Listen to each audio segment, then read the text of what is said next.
How can God die? Christians aren't saying that God, as he exists in himself, eternal and incorruptible, died one day. The Christian claim is that the second person of the Trinity, who is God, entered creation taking on human flesh so that he could be the perfect sacrifice for our sins. That's what Christians are claiming. So how can a Muslim maintain that our view is somehow incoherent? Here, our Muslim friends might say that God can't enter into his creation. But as a Muslim, you shouldn't say this. In fact, if you say that God can't enter into his creation, you're contradicting the Quran. If Allah can enter into his creation and speak out of a fire, can't he enter into his creation and speak out of human flesh? The correct Muslim answer is, yes, of course God can do that. He's all-powerful. Christians and Muslims then have to agree that God can enter into his creation. Perhaps a Muslim will say here, okay, God can enter into his creation, but if he does, how can he die? Good question. In response, let me illustrate by pointing out what Muslims believe about the Quran.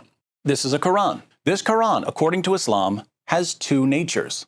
On the one hand, as the eternal word of Allah, it has no beginning. It was not created. It cannot be destroyed. On the other hand, this Quran is made of paper and ink and glue. These are physical materials. How can the eternal word of Allah be burned? The correct Muslim response here is, David, as Muslims, we're not saying that when someone burns a Quran, Allah's eternal word is destroyed.